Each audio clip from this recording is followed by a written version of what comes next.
Hello and welcome to the Too Much Time on Our Hands podcast. You're joining us tonight. We're on the stream. Hey, wave. Just everyone wave. That's why they're here. They're not here for anything else. It is, of course, the Awesome Enforcement. Of course, if you're listening to us through your ears, thank you very much. You're definitely the majority. But why not try the YouTube stream every now and then? You might just like it. And also help us get our ratings up. And eventually, that YouTube cash millions will be lining our pockets. But anyway, end goals aside, this week's podcast is the Top Gun Maverick spoiler cast. And we are very excited to go into some detail about this, having all seen it together, which was very lovely. Before we get into that, let's do the introductions. Hello, Russ. Bonjour. How are we doing? Very good. Hello, Dan. How are you? Talk to me, Tom. And Duncan. Hello. Hello, Duncan. Hi, Tom. I can't actually follow Dan's thing. I was just going to say, talk to me, Goose. Good. And that's Tom. what Dan just did, and so I just totally failed. Duncan might sound a bit scratchy this evening because he's recovering from experimental head transplant procedure. You can't see, but he's fully cow from the neck down. It's like that weird film, Oh Lucky Man, isn't it? Where he gets paid a load of money and then finds out that the doctor's been like attaching people's heads to pig bodies and stuff like that. It's fucking mental, and it's one of Malcolm McDowell's classic weird 70s films. Mm-hmm. But from one weird 70s film to a weird, is Top Gun a 90s or an 80s film? 80s, dude. 80s. Weird 80s films. Very odd, very strange film. Lesser known, not very popular. A film called Top Gun. It was mainly known in the art house circles back then, wasn't it? Yeah, Tom Cruise, I think. Double bill with that and Sarlo. Yeah, starred as, I can't remember what his name is. Pete Mitchell. Pete Maverick Mitchell. Yeah, Pete Maverick Mitchell. There we go. It's kind of irrelevant what these people's actual names are. Yeah. Sorry. You don't want to get too far into the weeds when it comes to their actual names, because some of them are really bad. One of them in particular is really bad. So yeah, exactly. Anyway, the reason why we're doing the Top Gun Maverick spoiler cast is because we all got together. When was it?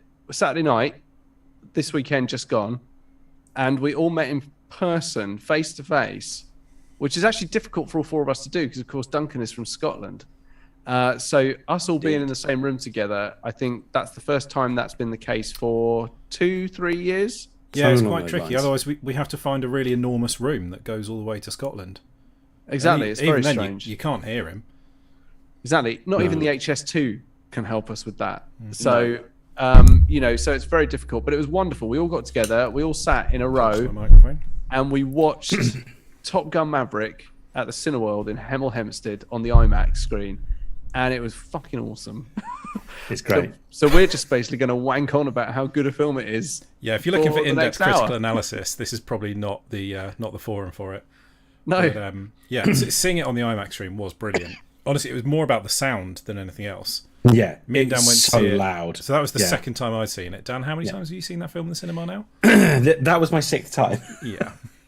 That was your 6th time. But the other time I got to see it was in a really weedy little screen. It was a small screen, and the sound it was like it was on 35%. It was not great, and you got none of that like spatial surround sound thing. It's got to be said that in some of the sort of faster moments of that film where they were like engaging at higher speed and slamming the controls forward and things like that, there were you could feel the boom as these things were going and explosions. That was the way to watch Top Gun Maverick. Yeah. By the way, when he pulls the... Also, by the way, spoilers. It's called a spoiler pod. You haven't seen it yet. You shouldn't be watching or listening. So if you haven't seen seconds to get out. Turn this off. Go fucking watch Top Gun. Yeah. And then join in the excitement that we all have for it. That's true. Why I'm hoarse, actually, is because the excitement overcame me. I think that's really good of us to point that out. Actually, we should have bracketed it. Obviously, up to this point, been quite sparing with details and plot development. But consider this the spoiler wall. You've had your 4 minutes of fun and introductions, and me talking about YouTube Cash Millions. Spoilers now. If you haven't seen it, we're going to spoil it now. Maverick dies. Oh. But so did you think that Maverick might actually die at that point? Yes. Definitely. I don't believe they're going to do another one of these. They are. No. They're already looking to make another one. It's got to that point of making money where they're like, I remember we should do another one of these. But it'll be about Rooster though. Like Maverick will be like it'll be Top Gun Rooster. Yeah, you can't call it that. Top Rooster. Top Gun Cock. To be honest, my one major point of complaint about the film is the logo. It's really awful. Like the Top Gun logo is a nice thing, but then someone's just gone, well, you need to add Maverick in.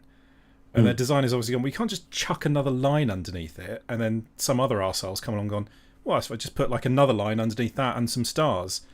And the logo has ended up being absolutely dreadful. It's appalling. They shouldn't have tried to retain the original logo and then just shoved more in there. Classic example of the client, coming back with make the logo bigger type feedback. They should have done it like graffiti, like he was a cool 90s kid. Yeah. Maverick, like he's come on and graffitied on it. Yeah, exactly. Yeah, and just we have to watch him do it as well. Yeah. Other than that, pretty much a perfect movie as far as I'm concerned. So, I think should we just talk about what we actually thought of the film first before we do anything else? Before we get into proper spoilers. I'd like to say that as someone who is not a big fan of the first Top Gun film, and so I think I've watched it once, maybe twice, but not really watched it. Being forced into a cinema, an IMAX, admittedly, to watch Top Gun Maverick, I wasn't expecting much, but I was gripped because it was actually genuinely. You were definitely gripped. I was sitting next to Duncan, so I was firmly gripped, and I just thought it was a good movie. I just thought it was good. It was so good. I just sat there, watched it the whole way through, and thought, Top Gun or not, this is just a great film. It's really good. It's a really well-made film. It does really have to be said, the original, if you take a long cold shower with yourself and look at it, it's not a good movie. So here's how good Maverick is. It makes the first one better. Just by existing. It makes some of the silly shit in the first one actually make sense. It's in the same way Rogue One goes, hey, there's bits in Star Wars that didn't make sense? And you were kind of cool with it because it's Star Wars. Kind of makes sense now. And it does it in a really cool way in Maverick as well, like little things. But it's sorry. I'll shut up. Don't be sorry. No, I just genuinely thought it was a great film. It was really good fun. I really enjoyed it all the way through. It was absolute. It wasn't even one of those films that I just sit there watching thinking, this is popcorn for the eyes. I was kind of gripped by it. It was really good. The story was great. Even the twee sort of cheesy acting bits, I was totally invested in. I liked that relationship was actually quite sort of softly introduced, and it didn't need much. What's that thing they call exposition? It didn't need much of that to set it up. It was enough. It was just enough. Like it just felt like this guy has been in the service for ages, hasn't really risen anywhere, and it's kind of his last gasp, his last clutch of glory. Yeah, and that was one bit that they're kind of like, oh, just don't worry about it. When they're like, you should be a 3-star admiral by now. Yeah. Like, yeah, he really should. There's no way he would still be being a test pilot at like 57 or still a captain or anything like that. But they're just kind of like, Tom Cruise, you want Tom Cruise, don't you? The insurance policies on him alone would basically be half the Pentagon's budget, I think, at that point. But yeah, I think the one thing I thought about is it's so taut. Like it. If you compare it to the original, the bit where they go and have the actual fight at the end it's like the last 10 minutes of the movie, and it's just tacked on. There's nothing about that. The entire movie is about them getting through Top Gun.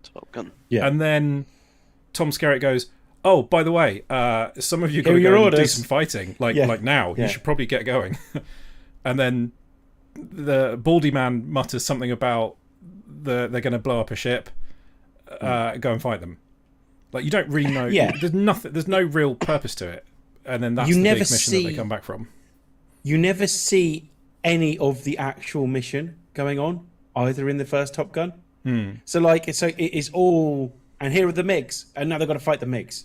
And it's like, but you never see any. You understand there is a mission going on at the same time, but you never really see. They're not really taking part in the main mission, which is supposed to be like the central. It's like the rescue of a ship, isn't it? But you never see that ship or see the operation to rescue it.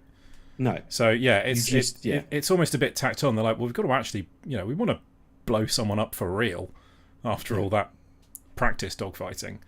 Yeah. Whereas almost this one, like the relationship in the first one as well. You get that mission is, and I'm sure it's not terribly realistic, but they did extensively consult with like military consultants. They deliberately found something that you would need low-level flying and dogfighting for, because the answer these days, pretty much to any problem, is blow it up from a very long way away, or send a drone in. So they found something that would actually need incredible piloting skills. It's really well defined. They're training for it in specific sections. You know exactly who's doing what anytime. So by the time they're actually doing it, you know exactly where they are, what they've got to do, what the risks are, and whether they've succeeded or not. So the film, you can just get on with enjoying it. Does such a good job of making it look really fucking difficult what they've got to do. Like throughout 2/3 of that film is, I'm not sure you can do this. Like, I'm not sure this is possible. Throughout most of that film, I'm not sure anyone's going to make it. No one, we don't see anyone making it throughout any of the training except for Maverick. They never actually do a successful run in training, do they? And they make it look so insanely fucking difficult, to the point of you're there with them, and when it gets round to the actual mission, you're like, I have no idea what's going to fucking happen here. I'm pretty certain, it's an action film where it's just an action film, and I know what's going to happen probably, but at the same time, they've done such a good job of selling me that this is really fucking difficult. This is going to take every ounce of piloting skills that they have to get this done, and resilience.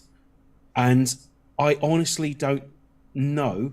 I think they're going to do it, but I don't know whether they'll make it back. And to the point when Maverick gets shot down, I'm like, fuck, they did it. They actually did it. They did the thing they was going to do. Now, initially, I wanted that. I was like, they should end it that way. Like, Maverick gets shot down, and then he goes out in the blaze of glory saving Rooster. But then I started thinking about it, and started thinking about, no, that's not actually how I'd like it to end. Like, in a more darker, gritty film, sure, end it that way, make me cry at the end of it. In this film, I want to see him and Rooster flying an F-14 like he did with his old dad, in against fifth generation fighters, as we are repeatedly told throughout the film. These things are going to fuck you up if they catch you. And we get to see Maverick do some crazy stuff in an F-14, which is pilot shit. Doing some pilot shit, which is exactly what we wanted in the film in the first place. I told my dad about it the next day, and I was like, there's fifth generation fighters, and my dad was like, whatever the fuck that means. And I was like, oh, is that not a thing? He's like, well, I mean, yeah, but what were they? What did they look like? And I was trying to describe it, and he's like, they're Su-57s, aren't they? Su-57s. So he's like, yeah. He said, whatever that means. He's like, but I'm guessing they're just not allowed to call them that. Well, I think they would deliberately, like in the first one, they never say it's the Russians. It's deliberately kept vague. I saw a great review where he goes, in this film, Maverick has to take a group of pilots to not Iran to... and so it's cracked me up a little bit. But yeah, they are actual real planes, those ones. They are, yeah. And they're real, yeah. But like Dad was saying, thing they do is real as well. They can actually do that. Yeah, which is thrust fucking thing. I love that bit. That is so cool. Yeah, I think his point. Sorry, I think his point was more. He said fifth generation covers so many different types of advanced fighters. It's like 25 years, isn't it? It's kind of like any fighter that includes 21st century modernizing and everything that's been built. It's another one, isn't it? It's a filmmaking shorthand, isn't it? It's just a very clear way of going, their kit is better than what you're flying. Yeah. You're flying an F-18, which is a fourth gen fighter. It's basically a fifth generation fighter is anything from year 2000 onwards. Anything but that's they cover that. I think they cover that really well because what I really like is that they make Maverick a complete plane nerd. That's why he didn't progress. Is he enjoys flying too much? He is a plane nerd, and that's why they brought him in as well. Because he goes because the F-35 is also would be a 5th gen, isn't it? F-35 is a 5th gen. Yeah. They have that bit at the start, basically explaining why they're not doing this with F-35s. Because the film would be really dull. Yeah, it basically some pilots flying along. A little blip would come up on their computer because those things can fire missiles over the horizon. Yeah. And then another little blip would come up, and then they'd turn around and go home, and that'd be it. Oh, interesting. Su-57 is the first Russian military service plane. Sorry, in supply chain service that has stealth tech. This is the Su-59, I think. I thought it was the Su. I watched a plane nerd talk. This about is the one they Top call the Gun felon, not the flanker. Yeah. Su. But it can actually do that crazy maneuver, which is so cool. It's pretty awesome. It doesn't seem there is a plane with that designation. No, maybe not. It was that, and so when you watch, because I saw a video of it doing these crazy flips, and like the speed it manages to turn, as they say, turn its nose around really quickly. Like it is.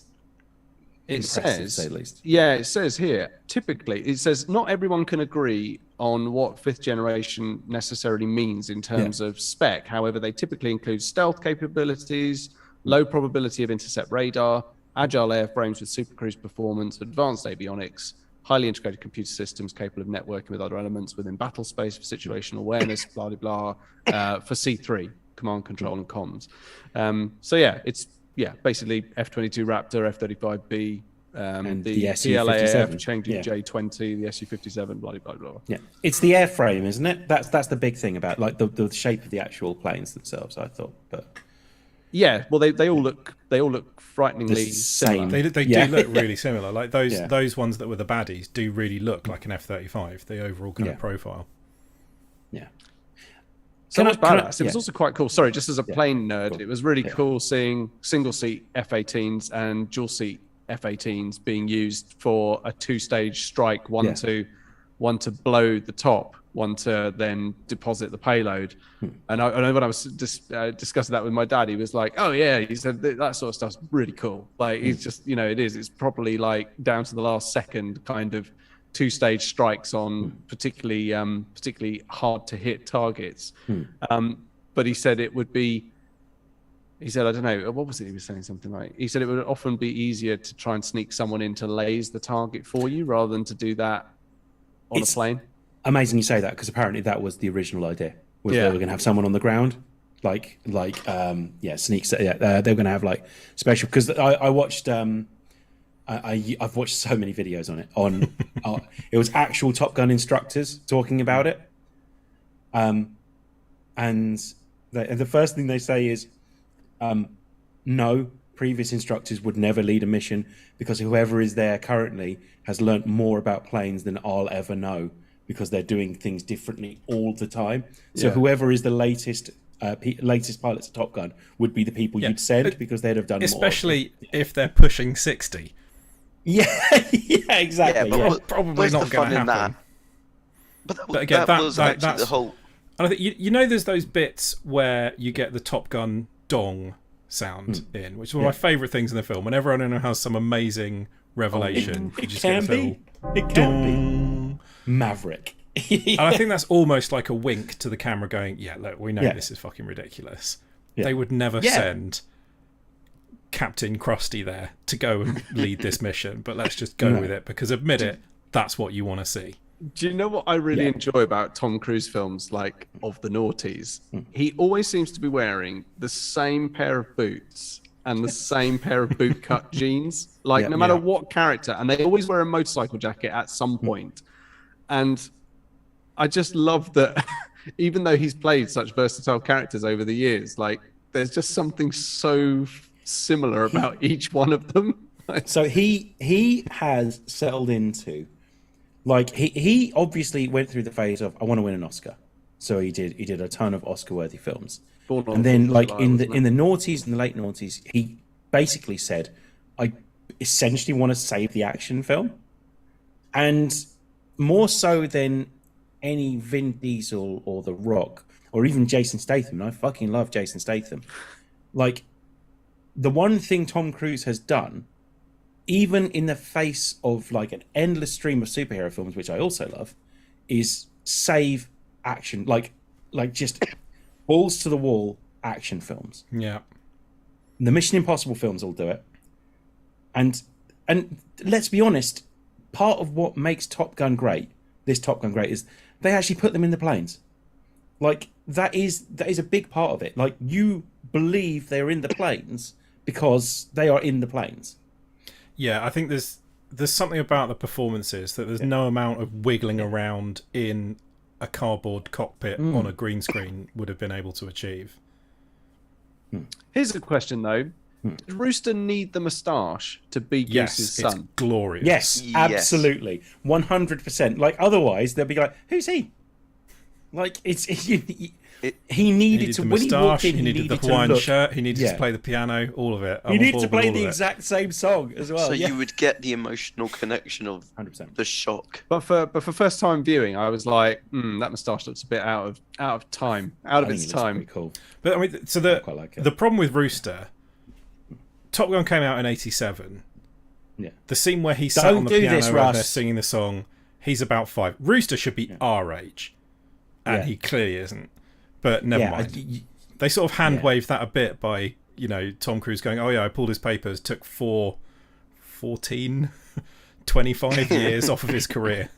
That's why he's so much older than the rest of them. Yeah, I didn't get that bit. I don't understand. What did he do? He pulled his papers because it turns out, you find out more and more as the film goes on, but it turns out Rooster's mum didn't want Rooster to join. Yeah, Meg Ryan, didn't want Rooster to join the Navy. So as a result, because the last time she knew anyone that was in the Navy, they got killed in a training exercise. So she had Maverick pull his papers to stop him from joining the Navy. But he obviously wanted to follow on in his dad's footsteps, found out Maverick pulled his papers, and as a result, that's what I quite liked about it, was that it wasn't that he was it wasn't just about my dad trusted you and you got him killed.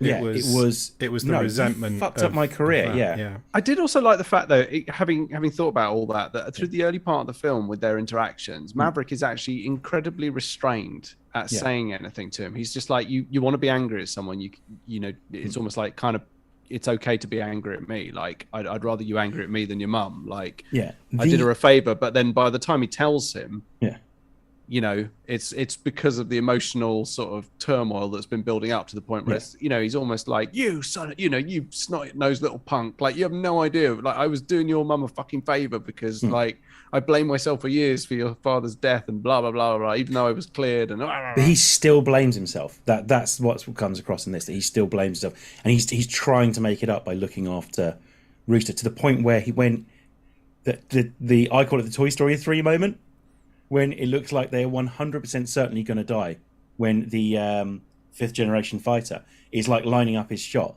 and then suddenly Hangman comes in and saves the day, like the big fucking hero he is. Then he does the whole "I'm sorry, Goose" bit, and it's like, because he knows that like the one thing he wanted to do was save Rooster, whether that meant like he knew Rooster is going to be a fighter pilot anyway, so he did his best to make sure that he learned how to do it the Maverick way, I suppose. But Maverick way, but it's and I think there is where I think that film started to differ from the first one is the bit where they're having the briefing about after the hard deck, like the hard deck is an unrefutable law, and when he says that. And he goes, you need to teach them how to do this. And he goes, and bring them home. And that's when it like kicks and goes, oh, okay. Maverick has actually found something he cares about more than just being a pilot, which is, I need to save these people's lives. And then there's the whole bit about like, please don't make me send these people to die, which is just fucking great as well. Like, this film is it's just such a tight action film. I think the closest comparison to me is like for me, I don't remember a buzz around a film that's not a Marvel film coming out that since Mad Max Fury Road. I think this is close to that. It has similarities to Mad Max. Yeah, it's like lean Physical and simple effects, and propulsive, and has that benefit of practicality, even though it's utterly ridiculous.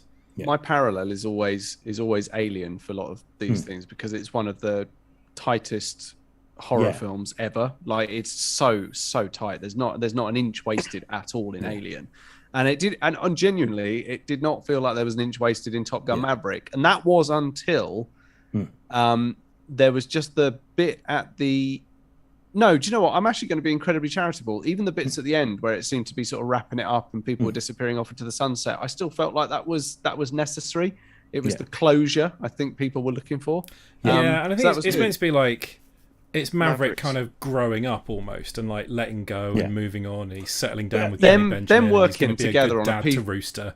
Them working together on a P-51 Mustang. I honestly had a little trouser accident, because it was just like that was so beautiful. The ultimate father-son moment. Like he says, "I've tried to be the father that he didn't have," and like he eventually, you get him going, "Here's me showing you how to to tighten this same bolt that I've been tightening for the last 2 years." But they obviously weren't really allowed to do much with that Mustang. It's like, no, you can pretend to turn this one bit.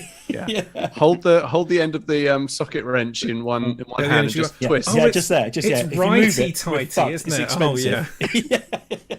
And that's what they've been doing. They've been doing a lot of practice for this one maneuver. But at the same time, they did let Tom Cruise actually fly it.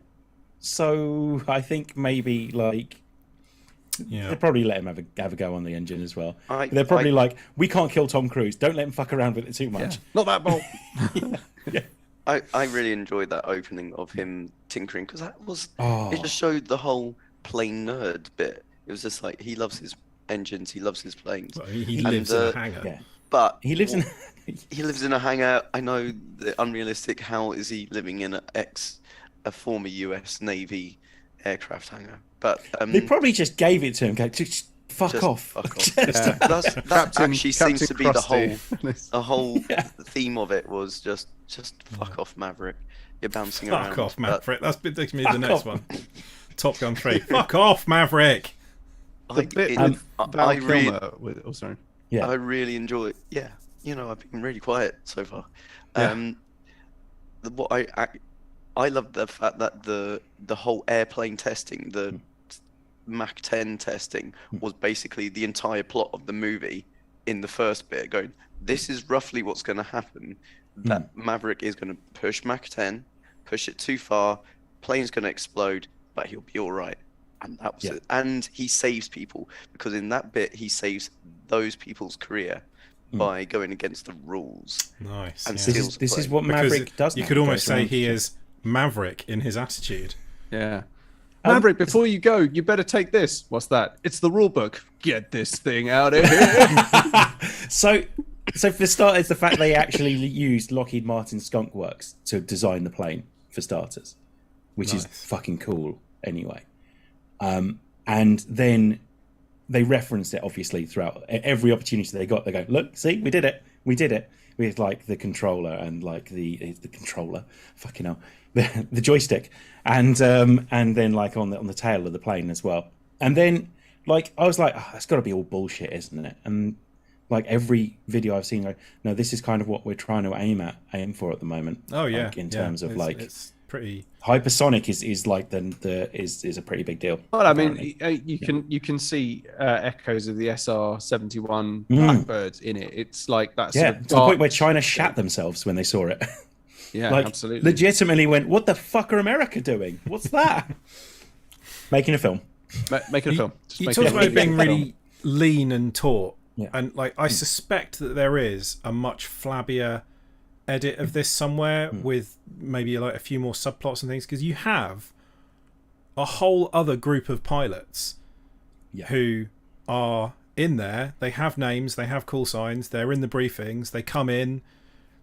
Phoenix makes a point of going, holy shit, look, it's that guy and the guy from The Good Place, but they never get a word in. And like you wouldn't you don't introduce 6 characters only to then completely ignore them. However, so I suspect that there was a lot more that got cut out. Every single one of their personalities as well, in just ridiculously tight way. Like it's just throwaway comments a lot of the time, but obviously the relationship between Hangman and Rooster was taught. One of my favorite things about that whole thing is Rooster's the one that always loses his shit. Hangman's the one that just kind of like goads him. Yeah. And just never bites. Man, isn't he? Obviously. He's Iceman, yeah, exactly, yeah. He never actually bites. He's just kind of just kind of cool. He's magnificent. He's such a fucking prick, but you love him. The build is this far away from his face and it just ends with, I love this song. And just cracks me up for some reason. Like and then it goes, anyone that follows you will just be sitting on the perch, waiting for the right moment that just never comes. Just so good. I haven't seen it enough to he's a know that stuff off magnificent by heart. arsehole. Yeah. And then magnificent arsehole. So then you even get to know you know that Coyote was having problems with blacking out as well, because there's another bit earlier on where he starts to like black out at one of the less G-forcey bits. Yeah. And Is so that you kind of Booksack? No, Booksack. that's Coyote. Oh, Coyote. Is that the weapons specialist in the? No, Bob's the weapon specialist. Oh, Bob. And then there's Payback and Fanboy, who and you get to know more about them. They're kind of like. So one of my favorite things about this film is that Fanboy is also the person that's going to be the new Falcon, because obviously Falcon has become, spoilers for this as well, Falcon has become Captain America. So the guy, he was in Falcon and Winter Soldier, and he becomes the new Falcon. And he went back to Marvel after filming Top Gun and went, right guys, I've had my pilot training, I've been in planes, you can set me up with the real things. And they went, they're not real. These wings aren't real things. They're just they're superhero devices. We can't send you out there. You'll just fall. But yeah, that cracked me. No, I've seen it done. No, I've seen it done. Yeah. There we go. Tom Cruise would let me do this. I just liked how Bob was kind of a bit like oh god, what's it? What the fuck's his name? Woody Allen. He was kind of a bit like, I'm just Bob. I just love that kind of twitchy sort of self-deprecating quality he had. I thought he was really nice. He was a little bit of a breakout character for me. Yeah, I really liked it. It also just shows that they're not all these ridiculous hyper macho sculpted gods. How long you been here? Oh, I've been here the whole time. Yeah, I mean, the weapons operators in those back seats have an awful lot to deal with. They're dealing with the radio, navigation. They've got the weapons system there, and it's all. There's a lot going on back there. You need to have your fucking wits about you. I just radio. I love that it's Bill Pullman's son as well. It's the fact that the guy who's meant to be like the really forgettable guy, who turns out to be just a really good guy. Is played by forgettable actor Bill Pullman. You can see why Phoenix trusts him though. Yeah. See, Phoenix is another one. She's a bit of a maverick herself in the sense that so it's little throwaway comments like when he goes, "I'm going to go anyway," when he's doing the bit that always gives me a bit of a trouser tent, if I'm honest with you, which is like Maverick proves it can be done. Like Maverick cuts 15 seconds off to show that it can be done, which is, even though I've seen that a million times now because I've watched it on YouTube as well, I'm still on the edge of my seat throughout the whole thing because it's just like, I hope he's going to do it. I know he's going to fucking do it, but I hope he does it. I really like Warlock in this. Like Warlock is brilliant, and especially that because he's at the edge of the seat and he's like, even though he's so strict and it takes a while to realise he is 100% on Maverick's side. He is trying to help him because you're where you really belong. likes him. Yeah. Despite the fact that where you belong after pulling a stunt like that is in military prison for the rest of your life. I know. But at the same time, desperate times call for desperate measures, and sometimes you need a Maverick. You need a hero. Dong. But that bit is mostly good because the music is incredibly. We'll get to the music in a bit because it's fucking incredible. The music's incredibly understated, and you can hear every you can hear like every rivet in the plane just stretching, like as he's pulling the maneuvers, which is entirely intentional because they talk about how it may never be airworthy again, which apparently is bullshit. Apparently, all these things, no, it would be fine. But I love that. What is that makes that scene is like all the other pilots watching essentially a video game, watching a Twitch stream. Is what they're watching. Of Maverick doing the course, and it's just as they're leaning forward, they're leaning into it. So are we as well. We're kind of leaning and going, I hope he fucking does it, even though we knew he was going to do it. Like, if he didn't do it, I did quite enjoy the sort of blasé attitude they seem to have about ejecting. You know what I mean? Everyone's just like, oh, quick, eject. Like, you know, it's a fucking $1 billion fighter plane crashes into the side of a mountain. And everyone's like, oh, don't worry, we'll just go get the guys. It'll be fine. You know, it's like, some dude's going to be doing some paperwork now. But also, like, if you do eject from a fighter jet, like, you don't just pop back the next day and get in another one. You're probably in hospital for a serious amount of time. You'd have to undergo medical evaluations. It stops you from flying. You'd also be grounded. You'd be grounded for a while because there'd be an there would be an investigation into what happened and why. And it's so physically harsh on you ejecting in one of those seats that it does end a lot of people's flying careers. If you have to eject, it can fuck your spine up. It can do all sorts of things to you. Because it's like not Phoenix and Bob. I mean, you're effectively you are fired. Like they have little insane jet amounts of engines on the bottom of them doing that instantly. Especially if you're in an object moving at that in that direction at a very high speed and you have to eject. Fired directly up. Effectively the canopy is blown away from the side of the thing and you are fired out the top of it. So you still have forward momentum as you're moving. Like you're basically being hurled like a human brick forward and up. You are. It's really dangerous. It's not just like a get out of jail free card. But then again, it kind of has to be. It's of course a fucking film. Yeah, but I just love that blasé attitude in these films where they are just like, "Oh, quick eject!" It's like, dude, the seat doesn't go up and down. Like that's not an ejecting thing. Like, don't worry about it. Like, no, but it's the controls squeaking. I better just eject, pull the thing, and off they go. They do, to be fair, so the two times they eject in this film, one is when they have absolutely no control over the plane.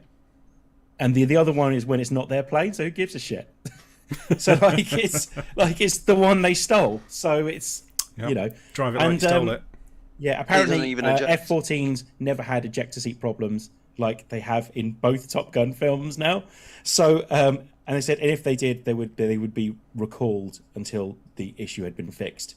Well, the thing that kills Goose is him smacking into the canopy, but the canopy it doesn't just come off; it would explode. No, like those wiggly lines going down the canopy are explosive that shatter it, and you just pop out through the hole. So how he died could never really happen. I know. I know it's not funny because it's a really tragic accident, but there is. It's not real. No, you're talking about a real one. But no, but I'm just saying. But there is something comical about that moment where Goose is blown really hard into that canopy, like he just literally hits it with such force. You're like, oh my god! It wasn't funny, and then fucking Hot Shots came out. Yeah, and that kind of ruined it. I do love the guy with the vision problems who's called Walleye. So someone from the cast went, maybe it's time to do another Hot Shots film now. Like, yes, it is. I fucking love those films. The thing is, when they were coming to land, the F-14 in Maverick. All I could think about was Hot Shots part. One wing. One engine's gone. The other engine's gone.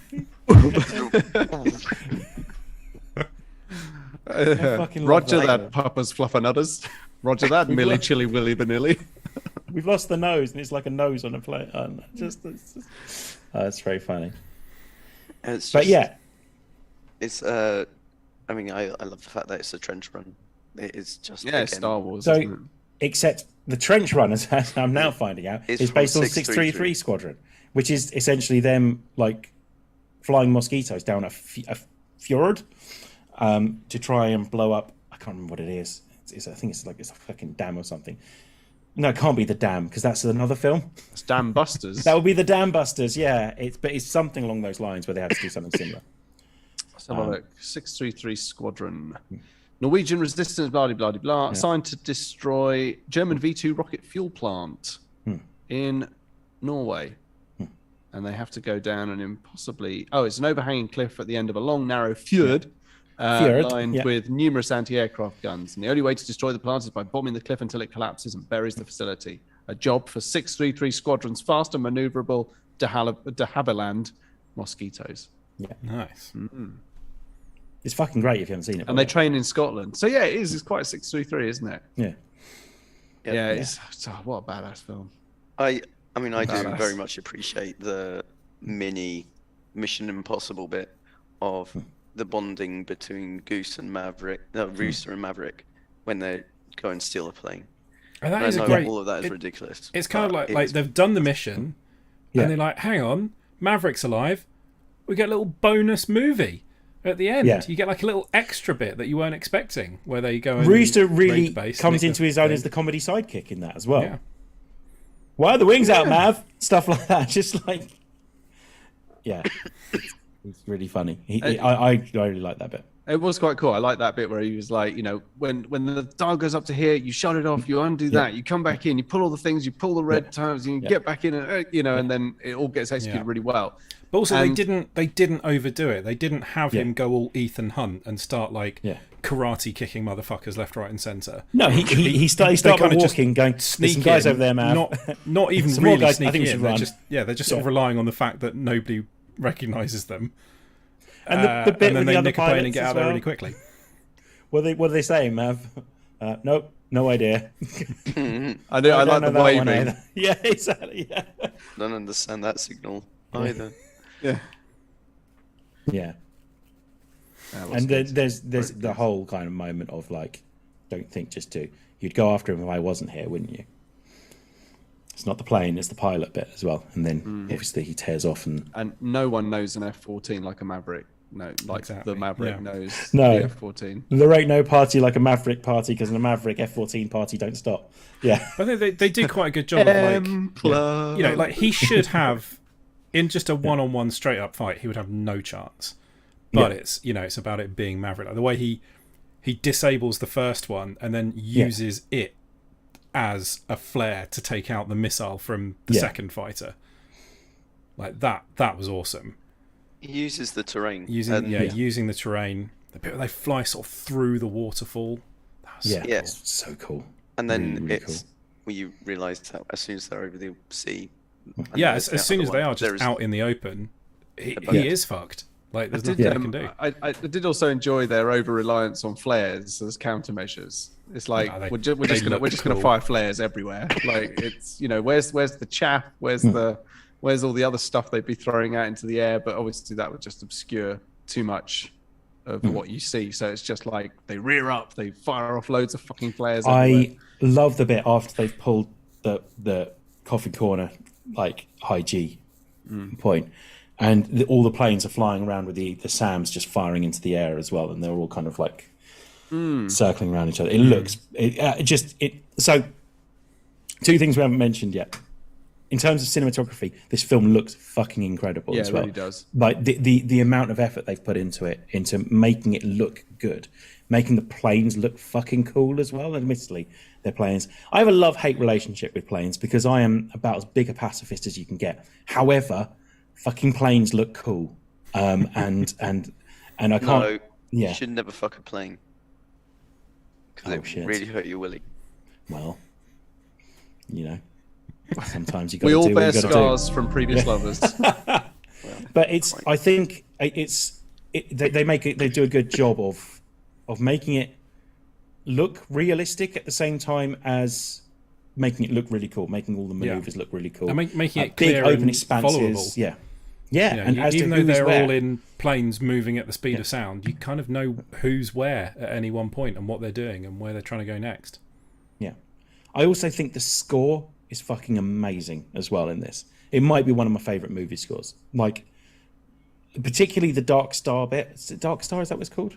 I can't remember. Yeah. That's lovely. The music during that bit, right from the lead off, from when he's leaving the hangar, he sits down for 5 minutes, eats his toast, tightens that bolt he's been tightening for the last 2 years in that Mustang, and then puts his sunglasses and his jacket on, and then speeds off on his motorbike. And the music just throughout that whole bit, right the way through. Not wearing a helmet in not wearing a helmet. No, that pissed me off a bit. So there are a couple of things that pissed me off. Like, that's not good safety, and I understand he is a pilot. But when he's in a plane, he's he wears also a helmet. a Maverick. Yeah. Dong. And he has the need for speed. Bong. Yeah. Bong. Oh no, dong, isn't it? Dong's fun. Dong's a funnier word. Yeah, it's dong. Also, I didn't have a problem with him having a different love interest from the first one. Fine. Okay. I did have a slight problem with them using the same fucking house. Like, yeah, is it actually the same house? It is, yeah. So he was just sitting there waiting to see who'd move in next. Ah, she's hot as well. Cool. Yeah. Yeah. Nice. Yeah. Just the whole time with Penny going, done some pretty crazy shit in this house already. Yeah.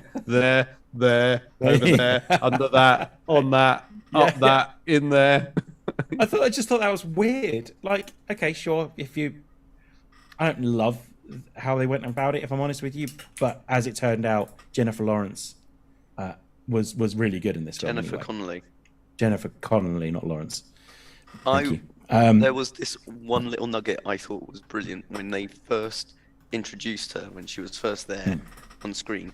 They had Bowie playing in the background. I know that was deliberate, and it was just enough audible. Or you could just hear it, so you knew it was deliberate. And I thought that was it's up there. That was pretty sweet. With Hangman confronting Rooster and playing Slow Ride as well, like implying that obviously Rooster is slow. But every time I think about Foghat, I think about the lead singer fucking Eileen Wuornos. So it's true story. Yeah, I know, but it's still eyebrow raising like grommets. They mentioned in the last podcast on the left that Eileen Wuornos fucked the lead singer of Foghat at one point. It's still a great song though. I love this song. I forgot what I was going to say. Yeah, so she was great in it as well. I thought Jennifer Connelly was really, really good in it. And apparently the whole like rules in like officers clubs, like leaving your phone on the bar is a real thing as well. So based on they talked to some of the pilots and they were like, yep, I've had some pretty huge bills because I've been a dumbass sometimes. Like wearing your hat into the club, for example, it depends where you are. They've got different rules. And if you get a promotion, apparently they were saying that you immediately go in and intentionally break the rules to celebrate. To say if you get a promotion, then you go in, you put your phone on the bar and just like wait for everyone to notice, and then you buy them all around. Nice stuff like that. I've done a lot of research for this podcast. Apparently, you as if you haven't been just frantically googling Top Gun stuff in the brief the problem breaks you is have between going to see Top Gun. Basically, that's what's happened. Yeah. So I mean, I've had the last 2 months have been fun, but they've been incredibly tough. And I have had hours to spare often, like between me going home, going to bed, having a shower and going back to work, essentially. And I have to say, the one thing that has helped massively is any time I've been to see Top Gun. I know it sounds stupid, but now it's linked to me doing something fun, which is just going to cinema. Like in general, Cineworld is now, for me, like the one thing I do, like that's enjoyable outside of work, outside of D&D, podcasting, and all the other things I do that are enjoyable outside of work. But it is something that is very, very important to me. And the fact that a film like Maverick has done so well in the cinema warms my heart a little bit. Just in general. Makes me incredibly happy. They held it back for a long time, didn't they? Because they were like, nope, not going straight to streaming. No fucking way. Yeah. No, and it was the right move. This had to be seen in the cinema. Definitely. Yeah. I mean, it's also a beautifully shot film, and I also very much appreciated the beach, the team building bit. Dogfight football. Yeah, that was great. Half naked, and my favourite thing that I only noticed the 6th time round, Maverick is still wearing his fucking jeans, like he was in the first Top Gun. He's the only person to play wear jeans to play sports. On the sand, no less, as well. You have to be something of wet a... sand in jeans is not a pleasant combo. Yeah, you have to be something of a maverick to do that. So yeah, but yeah, I just think it's if you're gonna mark it down or anything, it's because it's an action film, and then I think you're being a bit snobby if that's the case. And I think what it is about as tight an action film as you can possibly get. I don't like. I mean, I can't really see any major problems with it. Like, what are me neither.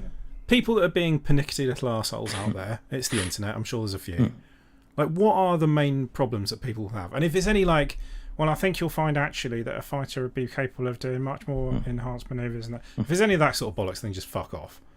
Yeah. But like, does anyone really have a problem with anything in this movie? I haven't. You know what? I haven't seen anyone that hasn't liked it. Yeah. So I don't actually know. All I know is Mark Kermode, his review of it was, I went in with the view that I absolutely despised the first one because of what it stood for and because it was used as a method to get people to become pilots. And there were Navy recruitment officers outside the cinemas in America. He goes, I hated the way they did that. And he goes, so I went into Top Gun Maverick. The Navy actually had like a bit of editorial control over the first one as well because they were funding it so heavily. Yeah. He goes, and I went into the second one knowing that I wasn't going to like it because of that reason. And he goes, and then about half an hour, I started to get carried away with it. And he goes, and I loved it. And he says, I absolutely loved it. This film is incredible. Go see it. It was his top film at the cinema for about 5 weeks because it's just a really fucking good action film. Yeah, absolutely. I'm definitely a fan. Obviously, it's my film of the year. Like I mean, I said this when Batman came out, going something would be hard pressed to beat the Batman for me as film of the year. Blow me if it wasn't Maverick. Dong.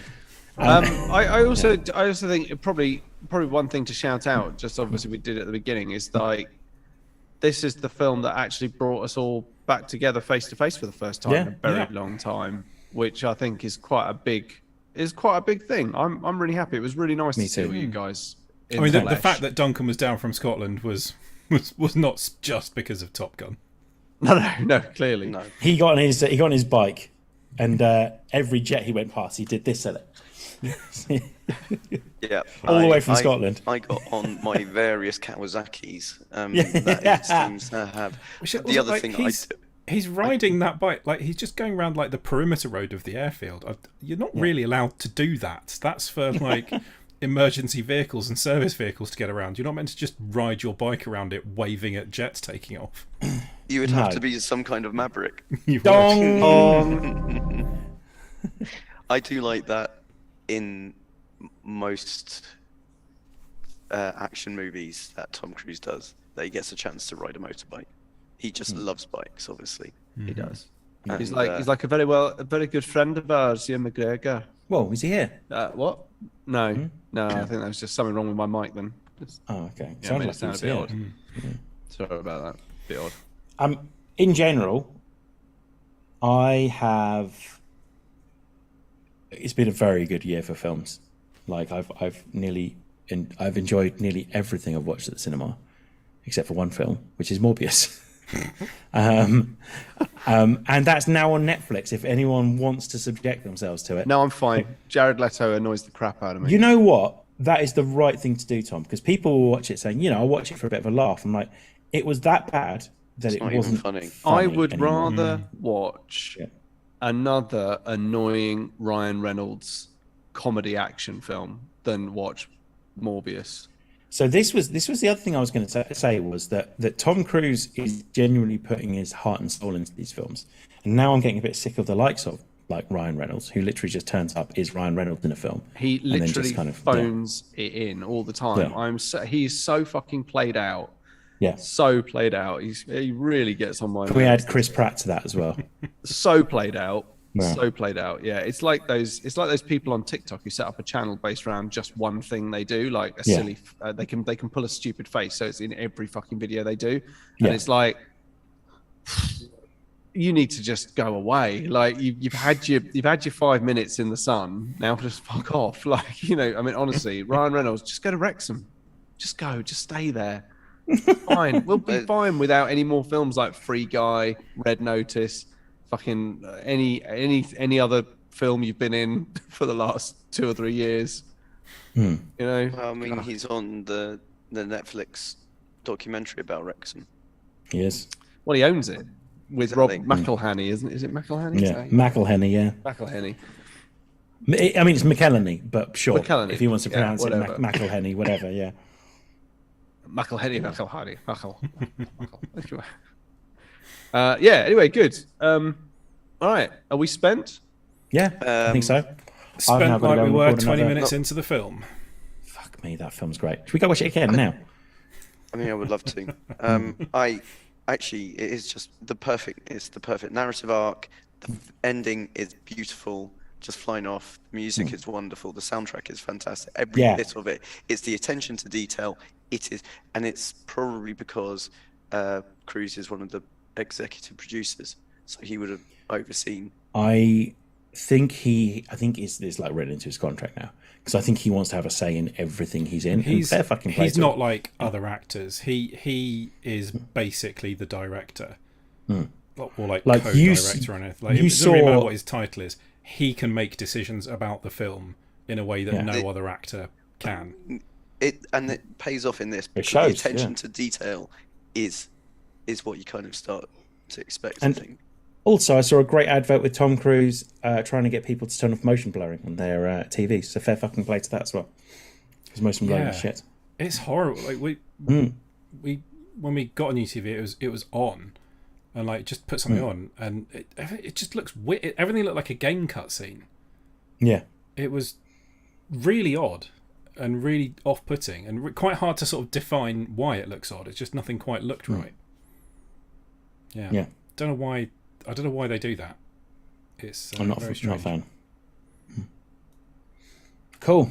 No, me neither. All right, cool. So there we go. That was the Top Gun Maverick spoiler cast from the Too Much Time on Our Hands team. If you want to interact with us and you want to let us know what you thought of Top Gun Maverick, if you've seen it yet, and if you just have some feelings of disposition towards it before you have even seen it, let us know. Hit us up on our social media feeds. Just use @TMTOOH on Facebook, Instagram, or Twitter. And don't forget that in Instagram's bio, we have a link to our Discord server where you can come on and you can talk about Top Gun Maverick there if you like. I'll happily talk to other people about Top Gun Maverick. Exactly. Don't say any mean things. It'll make us cry. Also, Dan, I'm sure. I mean, I know you've been incredibly busy, but we know there are some pods going to be coming up in one all great of them. lump. All of them up by Saturday. Like, even if I have to spend all of Saturday doing it, they'll all be up by Saturday. That's a promise. You've heard it here first. Saturday, massive, great big pile of podcasts. So enjoy that shit when it hits. And that's it. Go out and see the film if you haven't seen it, because it's probably one of the best you'll see this year. So, Russ, goodbye. Trying to think of something piloty to say, but I've blown my chance now, haven't I? Never mind. Yeah, pretty much. Dan, goodbye. Nicola, go see it again. I just realised that I've just seen you on the chat. Go see it again. It's fucking great. It's worth seeing a couple of times. And also, live long and prosper. No. Close Super. enough. And goodbye, Duncan. Daggerfall out. See, that's the one. That's the one. Duncan, well done, mate. It's the best sign off of the show. And it's goodbye from me, Roger, and out. And on that note, let's cue the music. Dong. Dong.